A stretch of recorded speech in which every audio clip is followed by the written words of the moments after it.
Talk. My name is Ibrahim Basal, and we're so excited to host yet another episode of Real Talk. And today, as again promised, we have an expert on the show, and I'm super proud. I'm super humbled to have a senior host who has joined us on the show. Sharon, yes, karibu sana. Asante.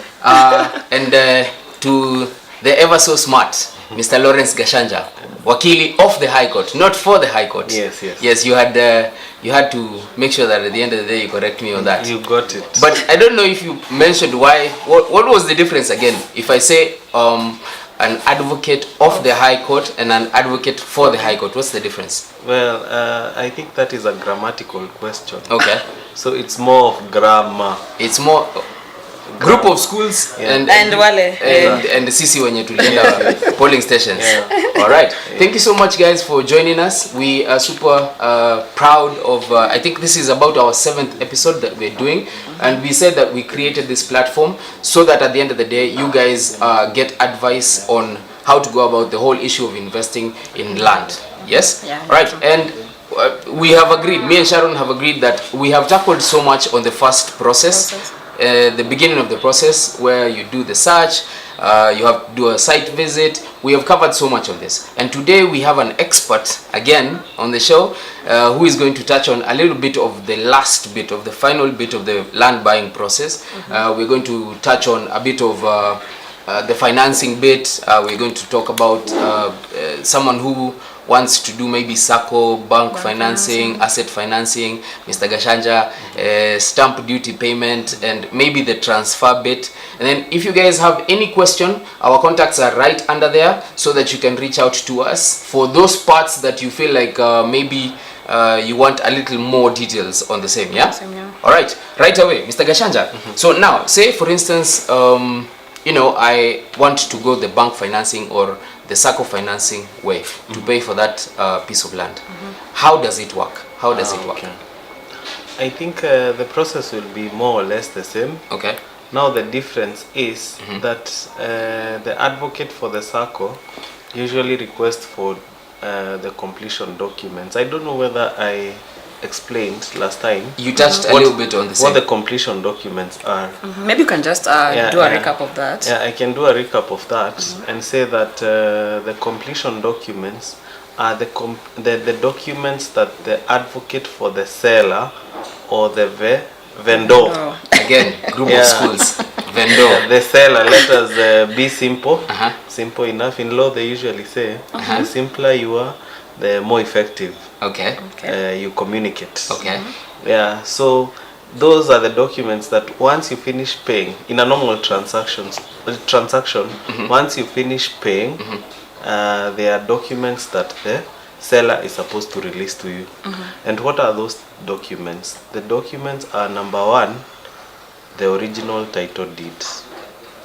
We are supposed to have a board resolution signed by all the directors.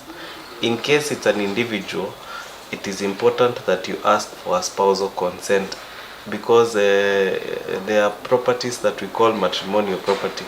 If say you are selling a title and that is where that person lives with his wife, it is important that that wife gives you a spousal consent. Other than that, we have the normal documents, being the company certificate of incorporation, the KRA PIN.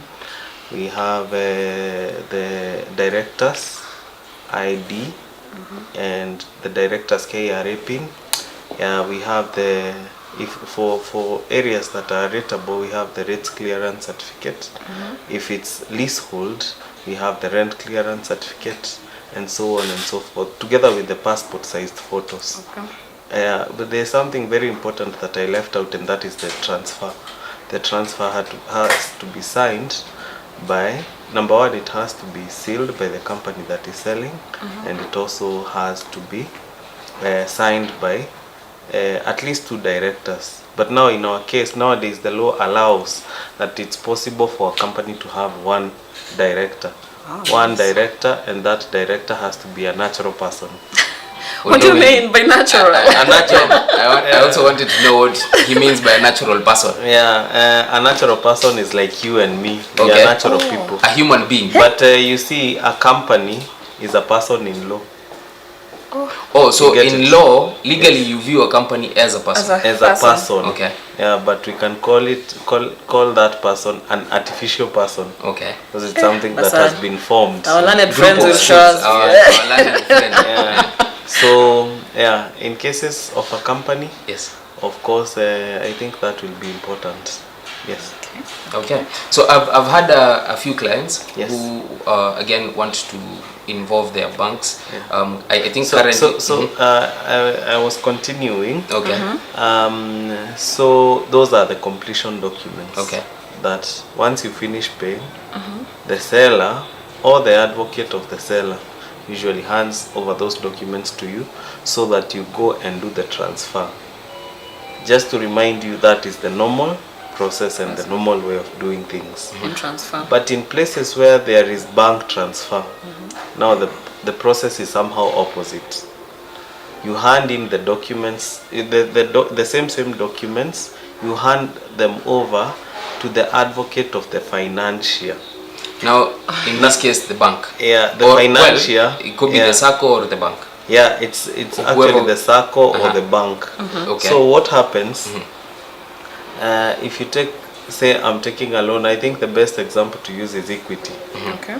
I have come to Fanaka, I want to purchase land. Of course, there are those percentages that the banks communicate in terms of deposit. Okay. They tell you deposit 30% and then we are going to pay 70%. Yeah, so the 70% now will be, what usually happens for now the bank to pay the 70% is that the advocate, you are required, a bank usually has a panel of lawyers. So you are required to select an advocate or a firm of advocates in that panel. They are usually firms. So once you select the advocate is going to write to me, asking me to give him now. You are, in this yeah. case, you are representing the person who is buying. Yeah, no, in this case I'm representing now the person who is selling. The vendor. Oh, okay. And that is okay. the vendor or Fanaka Real Estate in Alright. this case. Okay. So I'll be representing Fanaka. So these are the advocate. When these are the person who is purchasing. When they go to the bank and they want a loan, of course, what they will be advised to do after all the steps. You see, there are steps. They have successfully gone through those steps. Bwana Wakili, let me Yes. just a bit. Let me Yeah, take you yes. back kidogo. You've brought in the fact that there are steps. Yes. So I want a piece of land. I've identified a piece of land, maybe through Basal. I'm interested, but I want to be financed. Let's say Equity. So who is eligible? Who is eligible to get this bank financing option? Like, what are the steps for you? Yeah. For me as the buyer, Yes. what is needed of me for me to get approval of this bank financing? Yeah, I think that is more of a financial question, but I believe they have to look at your accounts because you see, the only interest that the bank has is their money Is there money? at the end of the day. So they want you to show them that you will be capable of paying and clearing that loan. Okay. Because no bank has an interest of taking someone's property unless now that person has been and has not been able to pay the loan okay. as per As the agreement. what they had agreed with the bank. The bank. Yeah. Okay. You were mentioning something to do with the. So okay. they look at those papers. Of course, you have to have a national ID. The PIN. Now that is the documentation, and then once they send, most banks usually send their value on site to go and value the property. Once that stage is now complete and other internal processes in the bank have been completed, that is now when they send you a letter of offer telling you that you have now successfully qualified. Actually, some other institutions also ask for an agreement for sale.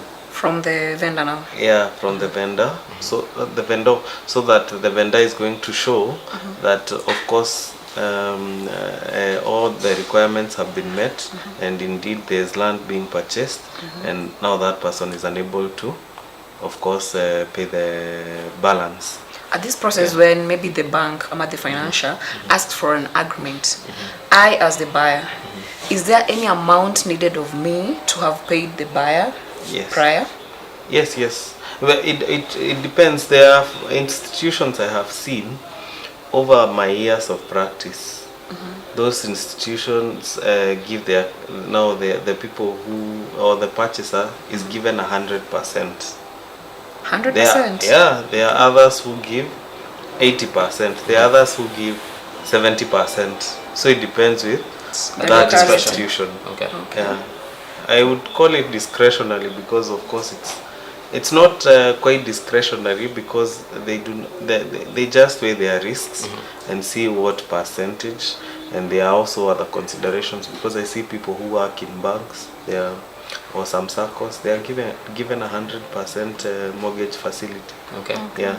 So you were mentioning something to do with the financier. We'll get in touch with. Yes. I think this is where we would have started. Yeah. We are now on it. We are on it. Yeah. So at now that point when the purchaser has been given a letter of offer by their financier or the lending institution, they are given a panel of advocates to select. Of course, they will say, I'm going to go with this and this firm. So now, the advocate now at that point starts acting for the purchaser. Because, as I said, the requirement is that advocate has to be in there, the panel of that financial institution. Yes. Okay. So they pick one. Now that advocate will get in touch with me. And what the advocate will be asking from me is that I give them something, it's quite technical, my terms of undertaking. Yes, your terms of undertaking. My preferred terms of undertaking. Okay. Or the terms which I'm going to give them so that I release, because you know I'm the one who has custody of all those documents, and I'm the one to prepare. So by those documents, you mean the completion documents? Yeah, now the completion documents, okay. The documents that I'm going to release to the advocate. Okay. So I tell them that this and this, I want you to fulfill this and this and this requirements. Okay. I think you would have asked me, yes, for us to progress, what is an undertaking? I think I've asked you that. Yes. I think okay. Yeah, for not the camera. Not on camera. Absolutely. Yeah. So those terms of undertaking, the undertaking is a promise which is unequivocal, which you cannot change. Once you enter into it, it's binding, and it's an undertaking is usually given by an advocate to another advocate. Okay. Yeah, and actually from an advocate to a firm. Okay. Because you as an advocate, if you give an undertaking, you'll be personally bound to pay the balance. Okay. Even if your client refuses, you'll be bound by that undertaking. Okay. You'll pay. It becomes your personal responsibility, and that is where most of the time you see when lawyers are giving those undertakings, they only give when there is a financier. If there's no financier, then in most cases the advocate usually asks for those monies. Okay. They keep them in their account so that when time calls for them to pay those monies now to the person who is selling, of course the money will be available to be shared with the person who is selling. Okay. Yeah. So I give them the terms, so they give me the promise. Okay. That once I release the documents, they are going to pay the balance, maybe in most cases 14 days after registration. So we give them the title to go and transfer now the title in favor of the purchaser when I haven't received the balance yet. At all? So now, let me just try and understand. You are the seller, yes? Yes. So you've probably received, say, 20 or 30%. There's the balance of 70%. That is probably what is coming from the financier. Yes. You have not received that balance, but you're here having gotten an undertaking. You said that is a technical term. Yes. An undertaking, yes, which you've said in simpler terms is a promise for them to pay. Yes. we are there. It's a promise to pay. Okay. The advocate is simply committing that even if the financier fails to pay, I'm going to be held responsible. Okay. I'm going to pay those monies. And this undertaking comes from the other side. Yes. Okay. Yes. All right. Please continue. So once now we agree, of course there is an exchange between now the advocate and myself. We agree on the terms, but of course I'm the one to dictate majorly because I'm the one with the documents. Okay. So I give, after now we agree on everything, the other advocate is going to sign that undertaking and now send it to my office. Immediately after receiving those documents, I'll start preparing the completion documents, the ones that we mentioned. Okay. And then I'm going to forward those documents to the other advocate to go and do a transfer. And the advocate is actually going to transfer the property now to the purchaser and also register something we call a charge. You remember us talking about an encumbrance? Yes, on the other episode. Yeah. Okay. Yeah, so the title is going to be number 1, it's going to be transferred and it's going to be charged by the other advocate. Okay. If those 2 entries now succeed to be put in the title, because the title now will be transferred from Fanaka to the purchaser, and then a charge. I think you would also have asked What is a charge? I was the layman's language. Yeah. I have a whole question on that particular line. Once now the title is transferred and charged, now within 14 days, and the advocate receives those documents, within 14 days now they give us the money. Okay. And not us. Actually the money is sent to the account, the vendor. Okay. The vendor's account, in this case Fanaka Real Estate. Okay. And then from there, of course, I'm going to discharge the advocate from their undertaking. Because it's like you're going to undo and tell them now they have been released from that responsibility. Okay. Yeah. Wonderful. Now, I feel like Sharon, Wakili is very good at what he does. Yeah? Thank you very much for gracing us again and again. This is the second episode, ladies and gentlemen. If you've been following the first episode, we tackled so many of your questions. Please feel free to leave your questions on our social media platforms. We are live on Facebook and on YouTube. For further details, our contacts are right below. Sharon's contact, my contact is right below. If you want more details, please subscribe, share, click the bell, notification bell. For this and more advice. And then I feel like we need to introduce a bit of a giveaway on this show, where if you guys have been paying attention, Wakili has said there are certain number of documents called the completion documents. So I feel like we need to introduce a giveaway on the show. For the first 2 guys who will correctly state those documents in the comment section, we'll be getting something, like a gift hamper from the company. Yes. We'll make sure that next episode we have something of the sort. So we are going to go on a short commercial break. When we come back, we're going to tackle all the questions that you have. Please send them in, and then, yes, we'll be back shortly. Okay.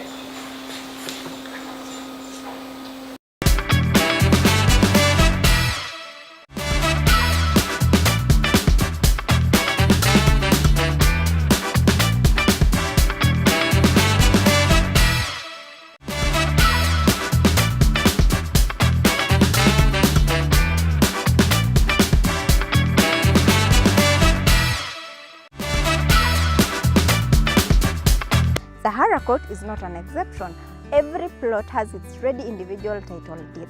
With all that, the plots are selling at a discounted price of 2.5 million, in which you can pay in cash, that is 30 to 90 days. You can also pay in 12 months installment plan, or you can do bank, chama or sacco financing.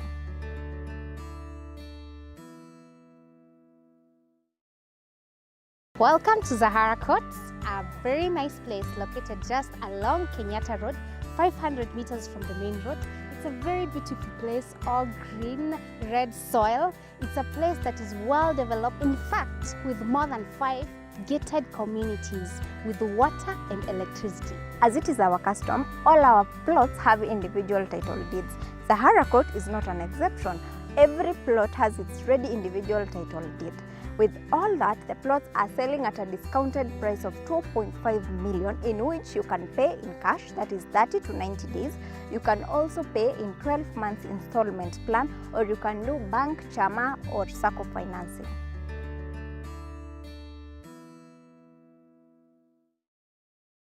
Welcome guys, my name is Rose, he's Lawrence. I'm super excited because I'm one of the investors who has invested in Fortune 4 Gardens, and the way they handle you actually and the way they take you through the process is really exciting and it's really welcoming. And I heard that they had a launch here at Kantafo, an estate known as Tawi Gardens, and I was just yearning to come here because of the way I was handled in Fortune 4 Gardens.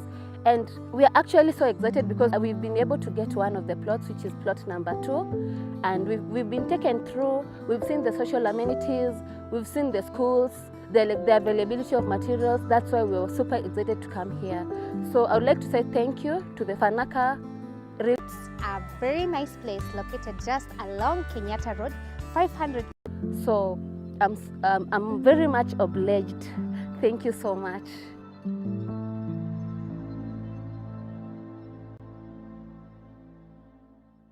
Hi guys.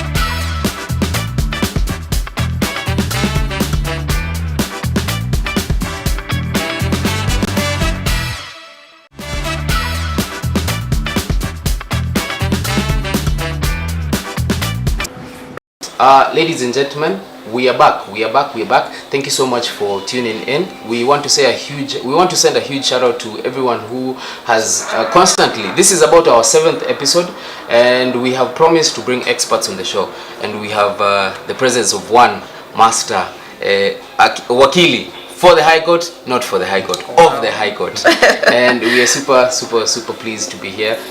Please share this with your friends and family who are looking to invest in land. Tell them that we are here to dispel and talk about all this, to tackle easy myths and misconceptions of buying land. And Wakili, before we went on the break, Sharon, he was mentioning something to do with a cave. Is it a cave? Is it caveat?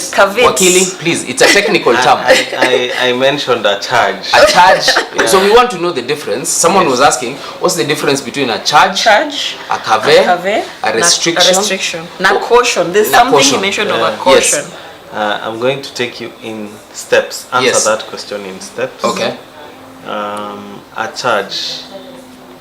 A charge is an encumbrance, the way I said it. And what is an encumbrance? It means that another person who is not the registered owner in the title has a claim. We can say that a third party ama mtu mwingine tu ako na claim ya hiyo title lakini hajaandikwa kwa hiyo title. Okay. So or in you some want cases, to say like the bank huwa inaandikwa, the interest is noted. Yeah. Okay. this is in the part ya bank financing. I've been financed by Equity. Yes. So Equity wataandikwa kwa title ama hawataandikwa? That is what you're saying on the encumbrance. Wataandikwa hapa nyuma part C, but ukiangalia the front page hawatakuwa mahali. That will be my name there. Yeah, it will be your name.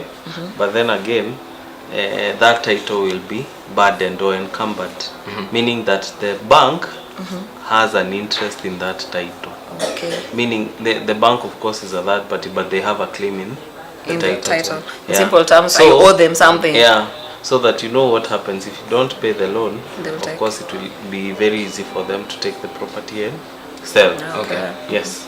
Okay. So you are talking about, now that's a charge, yeah? Yes. What's the difference? Now there's a caution, there's a caveat and a restriction. Caveat. Group of schools. Yeah. Caveat. Yeah. So we were going to start with a restriction. A restriction is put by the registrar. You get it? Registrar of the registrar of in the lands office. Okay. Those of course those senior people in the lands office who usually put that restriction. It might come from court. It can come from the owner. The registrar himself can put a restriction on the property. Meaning when a restriction is put and even a caution is put and all those things, you are not, even the owner himself cannot transfer the land. Everything is going to stop. It's going to to stop any transaction on that title. Basal, Yeah. okay. You know, one time I had a client asking me if I can put a restriction on my own title. Why would someone want to put a restriction? It's possible. Maybe you suspect that there is some fraud that is going on, Okay. or maybe someone wants to fraudulently transfer your title. To stop that, of course, that is why you put a restriction. Okay. Yeah. Okay. A caution, if of course I have a beneficial interest and I suspect that maybe, for example, in cases of where people, the inheritance, I suspect that maybe some family member wants to sell the property. Of course, I can register what we call a caution with the land registrar. Okay. So a caution is not put by does not come from the land registrar. It comes from another person. Okay. Who is in this case? It can be anyone. Oh. They claim either there are usually two claims when one is putting. It can be either a purchaser's interest or a beneficial interest in cases of inheritance. Okay. Because maybe you are buying land and then it didn't go the way you expected it. So yeah, it becomes a challenge. Okay. Yes. Back again to, I hope you guys are taking notes. Yes. Back again to the whole issue of getting financed. Yeah. What is asset financing? Asset financing, Yes. is where you do not have 100% of the money is required. So maybe, and you're interested in the property, you're not going to leave it because you do not have enough money. You approach a bank or a SACCO or a microfinance, whatever it is, and then you tell them, just do this. I have maybe 10 or 20% of the amount, and I require 80% from you, and then I'll be paying kidogo kidogo. Yeah, so it means that of course you'll own that thing, you'll start using it because it will be in your name, and then utakuwa unalipa kidogo kidogo. So asset financing is where you basically do not have all the money, but you want to acquire something. Okay. And it's an asset. Of course, things like I don't know whether this is a business discussion, car, motor vehicle, or say even shamba, the shamba loans and everything. Is a shamba an asset? Is a motor vehicle an asset? I think that again is a business question. Yeah, it's a business question. Bona Basal, Yes. release your name, Basal. It is. You could have started with what is an asset, but Oh, Wakili has said it's a business. I'm saying before we started, we jumped on the issue of knowing how to do the asset financing. We could have told our viewers what is really an asset financing. Or different. But all the same. well, All the this same, is why I feel like the comment section, you guys can leave all these particular places where you feel like you need more details. Again, you can either leave it on the comment section, or our numbers are right on the screen. You can reach out to us, and yes, I believe we will definitely respond. Absolutely, we will. Again, for those people who probably don't know, Fanaka Real Estate also does a bit of property management, and I have a question to you on the same. Someone was talking about what happens when a tenant has refused to. There's of course, I believe, tenants get agreements also of maybe occupying a property. Say, for instance, me, I want to move into a house, 1 bedroom, bedsitter. There's also that lease agreement, right? That is a tenancy. a tenancy agreement. Yes. Yes. Please touch on that kidogo too. What agreement do they get, and how does it probably secure either the owner of the property and also the tenant? Well, I would say that a tenancy agreement is the document that they get. And a tenancy agreement usually protects both parties. Of course, it protects the buyer, not the buyer, sorry, but the property owner, who is the landlord, and the tenant, who is the person who is being let out that property. So it protects, and this is how it protects them. Of course, it states out when rent should be paid. Of course, the notice periods that you're supposed to be given before you are told to vacate, maybe because you do not have rent. and many other things that are in that agreement. So on the side of how it protects the landlord, of course, it's by telling you what not to do in that property or in that house. You are told do not, maybe like the way people drill on walls. Yes. Do not drill. You are told maybe you have to maintain the interior of the house. color, maybe. Yeah, and it also Fixtures. talks about even the things like being refunded the deposit. The deposit. After what deduction? If maybe the paint work, of course, the house. When you get into a house and move out, the condition will not be the same in one way or another. That's true. So it talks about all those things, and that is why, of course, our viewers are advised before you sign such an agreement, you just look at it, read, understand, because I say it's important to understand things that you put your signature on. Yes. Okay. You read it, you understand. If you have any question, you can even look for a legal expert. Just look at it. And this Then question sign. was coming from, sorry to cut you off. Yes. This question was coming from, I feel like someone who was probably aggrieved, because they were asking also, as part of the whole question, what are some of the legal, what is the legal process of evicting someone? The legal process. is- As a landlord, do I just wake up in the morning and tell you, Sharon, you have to move? no, you can't. You can't Okay. do that. Okay. And I also confirm that it's not allowed. You have to give a notice, and that notice should not be less than 30 days, at least a month. So once you give a notice, I see some landlords, if they want to evict you, they simply take you to the tribunal. Again, depending on the cost of the house. Take you to the tribunal and ask for orders to move you out.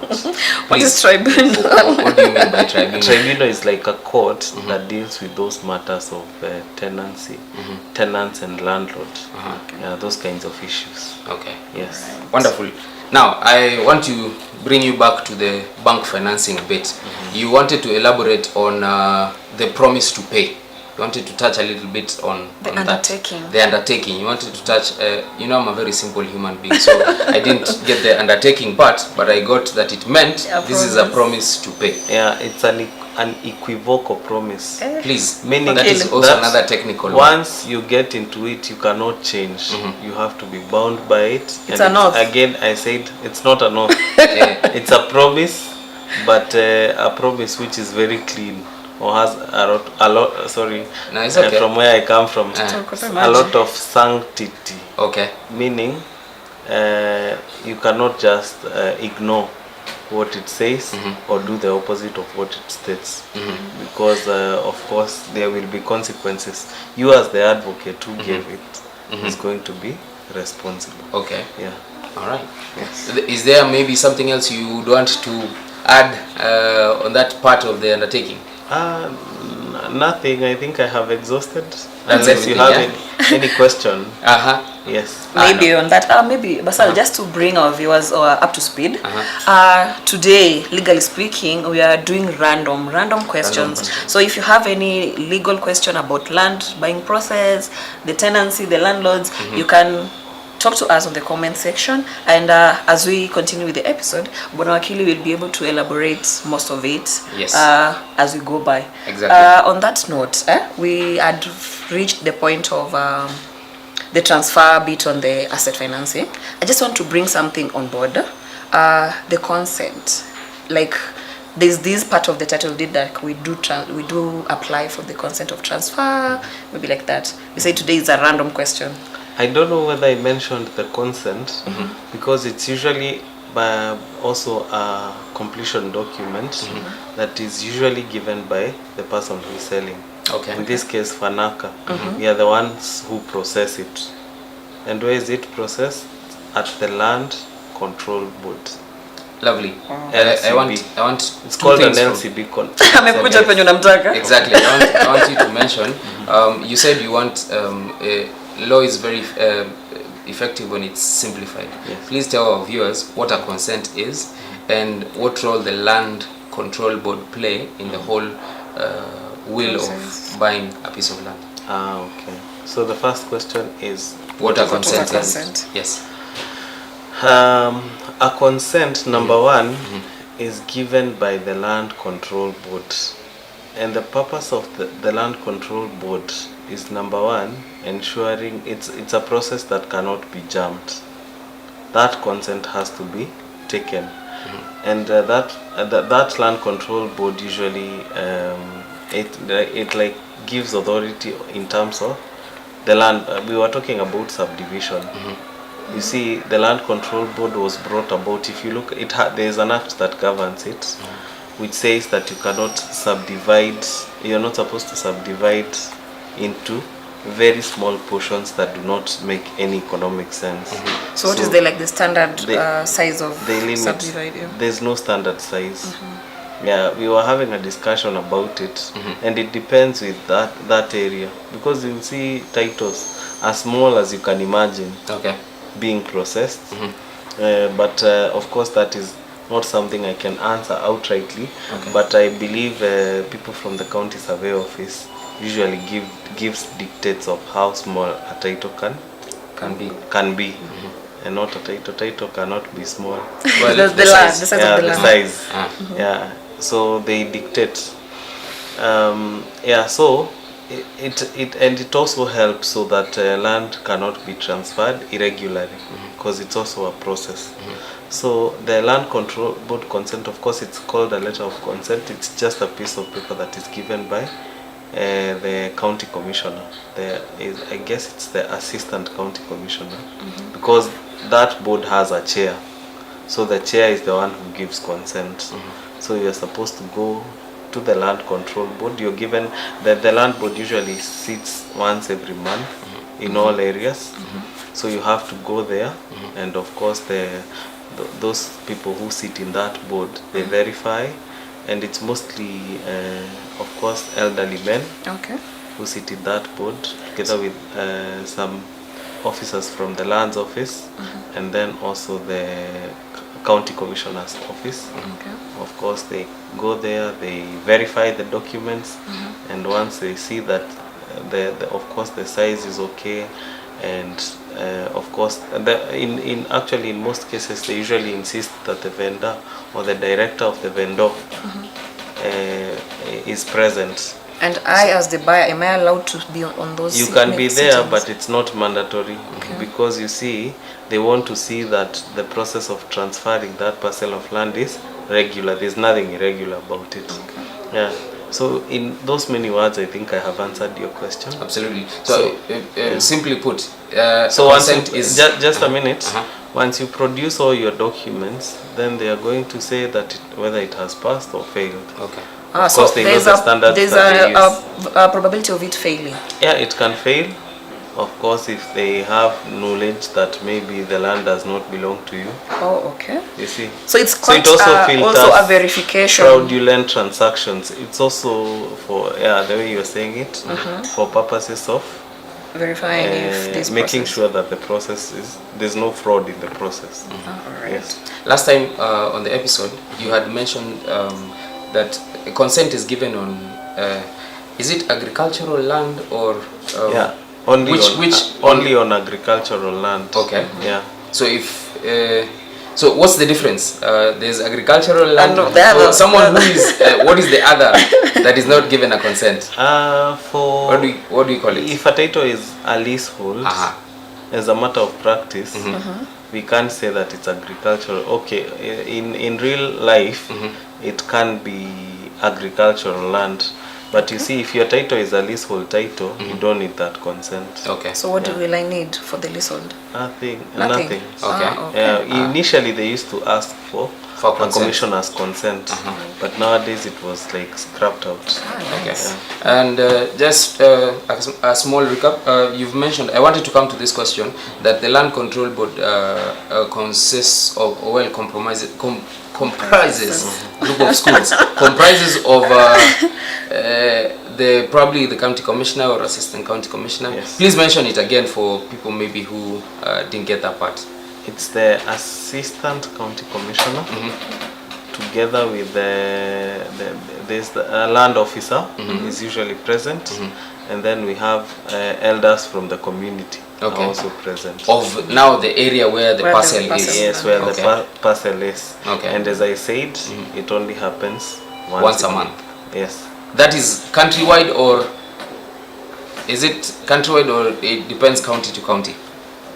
In terms For the Lands Control Board to sit, you've said they sit only no, once they a have month. different, like if you go for example to land in Nakuru and a land maybe in Juja or some parcel in Machakos, they will have different dates every Okay. month, different dates. So it depends with the locality. Okay. Yes. All right. All right. Okay. Wonderful. Any questions from your end?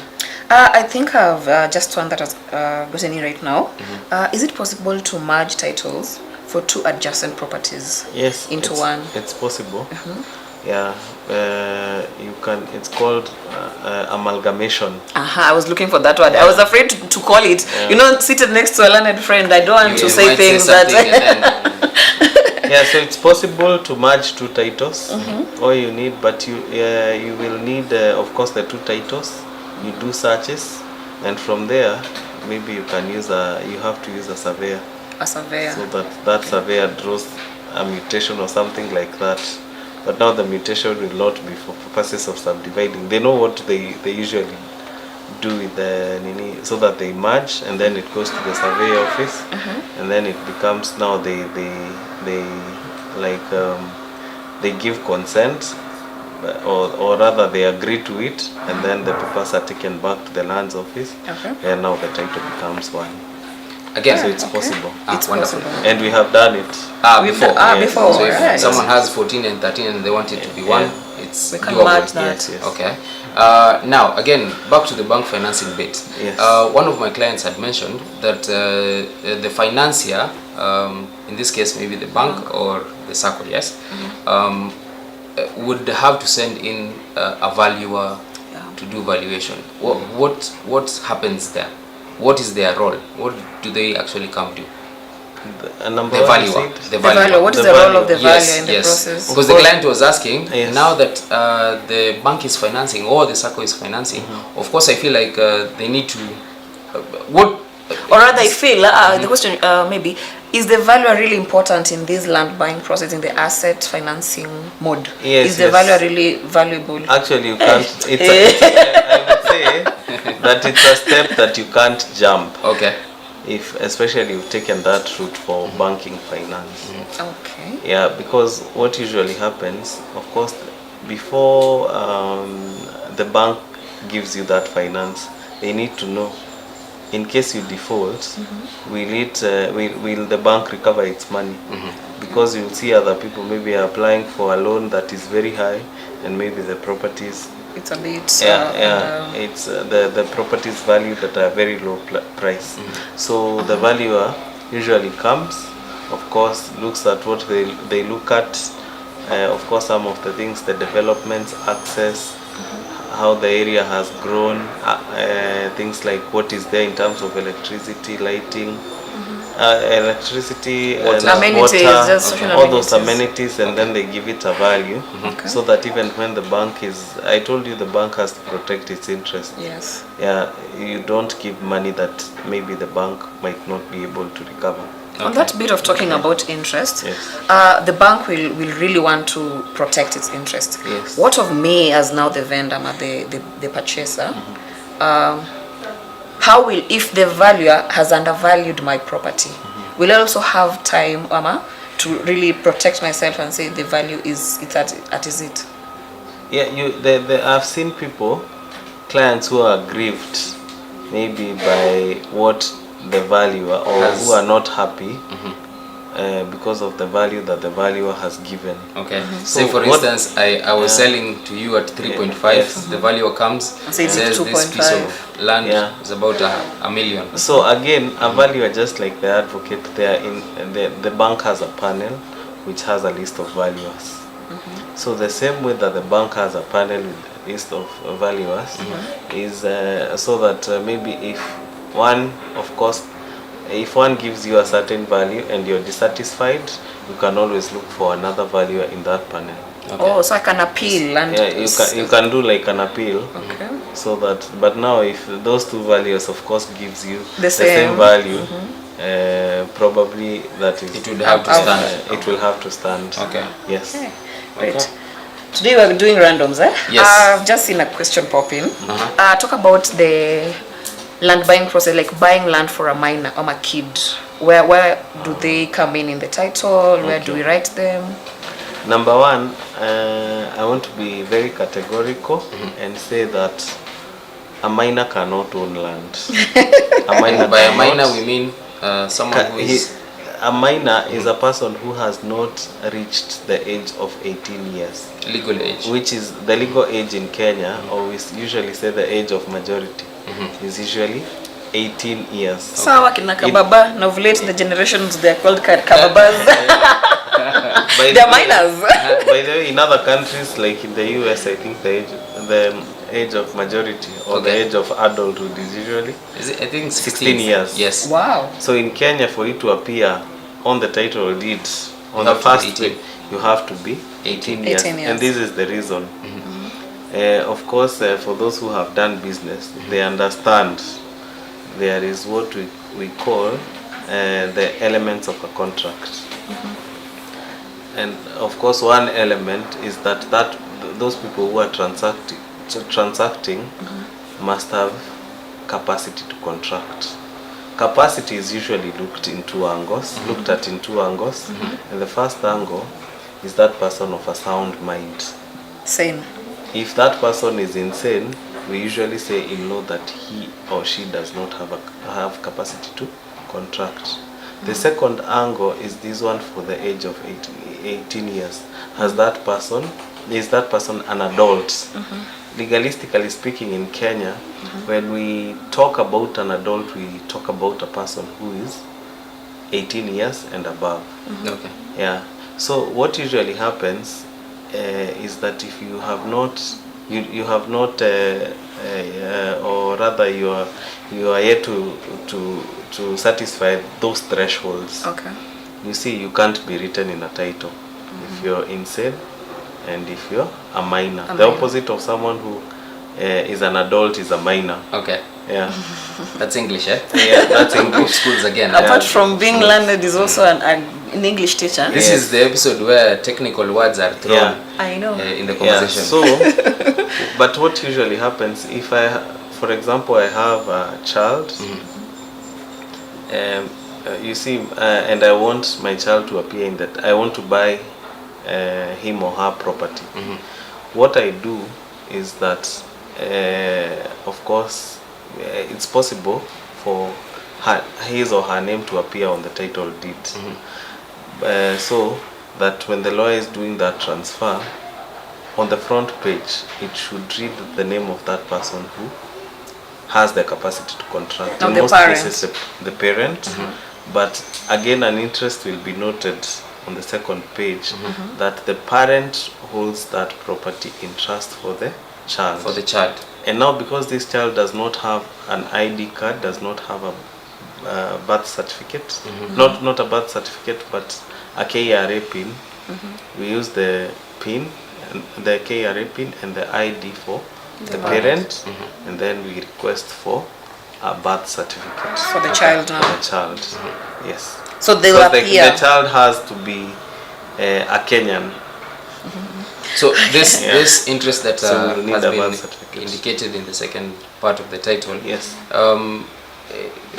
What does it really say? Is it That to the mention that kid is the eventually? owner? No, it's called Uh-huh. the proprietorship section. And it's important, especially for us lawyers, we do not only look at the front page of the title, Okay. because it might be misleading.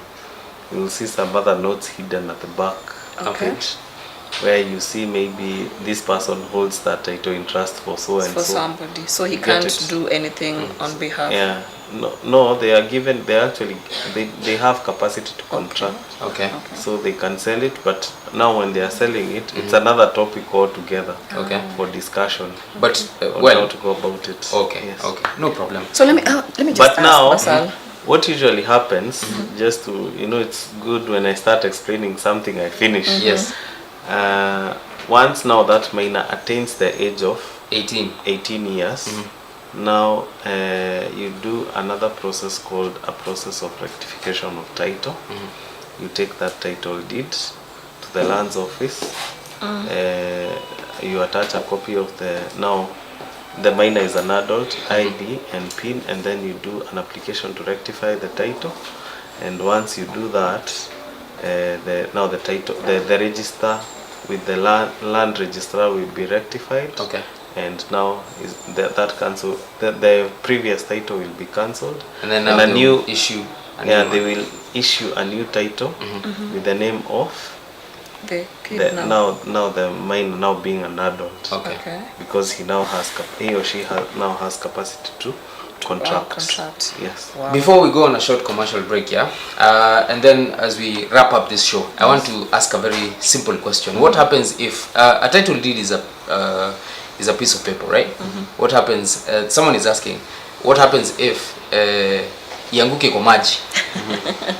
It's a piece of paper, right? Yanguke kwa maji, and then it gets spoiled ama ichomeke. What happens in that case? Ama ikuwe lost. Exactly. I've lost it. So that is also another process. You have to it's like just in cases of a lost title. Okay. Number one, if you want that title back, you will request the registrar to write a new title for you. But it's a long and extensive process because you have to go to of course you make an application before you make an application to the registrar, you have to, number one, report to the police station. Okay. And say that I had this document and this. Just the So same it as got we lost do or as destroyed. for ID. Yes. Okay. After that, you're given a police abstract. You make an application to the land registrar. And then after you make that application, that title will be gazetted for I think 60 days. Yeah. After it is gazetted, now that is when, after the expiry of those 60 days or so, that is now when the registrar usually now prints another or gives you another title. Okay. Yeah. I want to assume you're saying it will be gazetted. This is for Gazetted. purposes gazetted. Gazetted. For purposes. Sile ya Matiang'i ama Oh. niyo. Niyo Kenya Gazette. You put it in the newspaper. I want to and you also put it in 2 newspapers of nationwide circulation. Okay. And the purpose why they are doing is So that of course maybe you're processing a title that does not belong to you. Oh. So someone will see here. I can see someone is title trying number to. there. Yeah, And because maybe the others, as I said, we have to be aware of conmen and fraudulent. fraudsters So those are some of the measures that the government has put in place. So after these 60 days elapses and there's no one who has come out to maybe lay now claim on that the parcel. registrar now issues a new title. Okay. Yes. All right. Right. We are going on a short commercial break. When we come back, we wrap up the show, and we are super blessed to be here in the presence of one wakili of the High Court, not for the High Court. Wow. He has insisted on that part. And yes, please share, subscribe, and if you have further questions, our numbers are on the screen. Sharon's number, my number is on the screen. We will definitely go through all of your questions. And again, yes. Before we go for that break, Yes. I think today Wakili has really done a lot. We've been schooled. Yes. So I want to challenge our viewers. Okay. You remember you said a gift hamper for those I didn't people who promise will. that. Yes, yes. So we just want to say after the break, Uh-huh. for those who will really comment with us on what Wakili has really said, the Touching on what- undertaking, the charge, the uh-huh. concept, the compilation documents. Let's just see if you can remember one or two on the comment of those section. documents. Please mention them on the comment section. We'll be going through that when we come back. It will be a very short break. Thank you so much for joining us. We'll be back shortly. Tunarudi tena.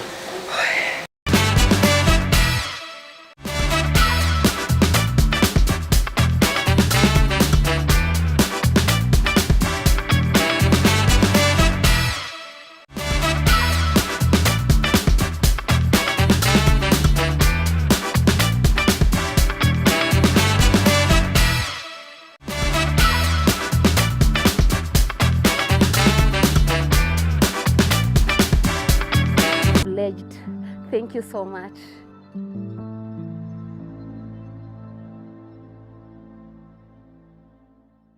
Hi guys, my name is Rose. He's Lawrence. I'm super excited because I'm one of the investors who has invested in Fortune 4 Gardens, and the way they handle you actually and the way they take you through the process is really exciting and it's really welcoming. And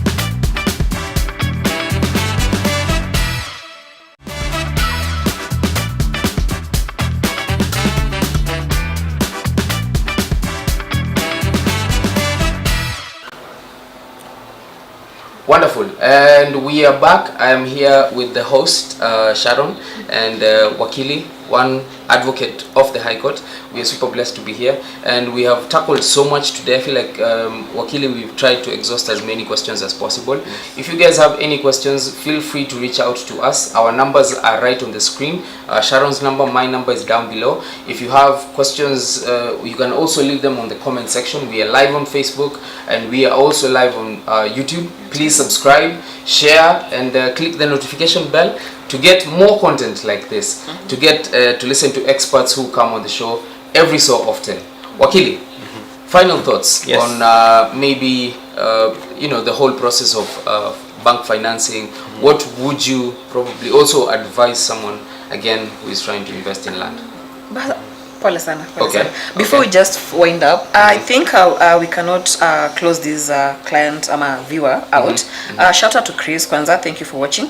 He's asking what happens when one wants to purchase land in the rural area where the family had divided land but there was no title deed.